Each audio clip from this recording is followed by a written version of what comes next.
ITI Juliet fine చేయడం miss అయ్యారా? లేక మీరు ఫైల్ చేసే ఐటీఆర్లో చాలా మిస్టేక్స్ కనిపిస్తున్నాయా? అయితే ఏం వరీ అవ్వకండి. ఈ 3 పాజిటివ్ వేస్ ద్వారా మీ ఐటీఆర్ని మీరు మళ్ళీ పై చేయండి. అవేంటది మీరు చెప్తా అనుకంటే ముందు welcome to my channel fin talks by కయ్యా తెలుగు. ఇలాంటి వీడియోస్ కోసం మీరు ఈ వీడియో లైక్ చేసి వెంటనే నన్ను సబ్స్క్రైబ్ చేసి ఫాలో అయిపోండి. 3 powerful ways to rectify your idea. Number 1, belated return. మీరు ఇన్కమ్ ట్యాక్స్ రిటర్న్ ఇప్పటికీ ఫైన్ చేయకపోతే డోంట్ వరీ, మీరు ఇప్పటికి కూడా ఫైన్ చేయొచ్చు. దాన్ని బిలేటెడ్ రిటర్న్ అంటారు. కానీ ఇది ఒక లేట్ ఫీ అండ్ సమ్ లిమిటేషన్తో వస్తుంది. బట్ బిగ్గర్ ట్రబుల్స్ నుంచి అవాయిడ్ చేయడానికి ఇది చాలా మంచిది. బిలేటెడ్ రిటర్న్ ఫైల్ చేయడానికి లాస్ట్ డే December 31.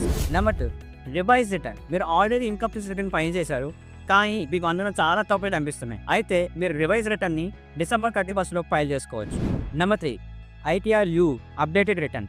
ఒక ప్రిస్క్రైబ్డ్ టైం పీరియడ్ వరకు మీరు ఐటీఆర్ యూని ఫైల్ చేసుకోవచ్చు, కానీ ఇక్కడ ట్యాక్స్ ప్లస్ పెనాల్టీ 70% వరకు ఎక్స్ట్రా ఉంటుంది. ఫుల్ డీటెయిల్స్ నేను కామెంట్ సెక్షన్లో ఇచ్చాను,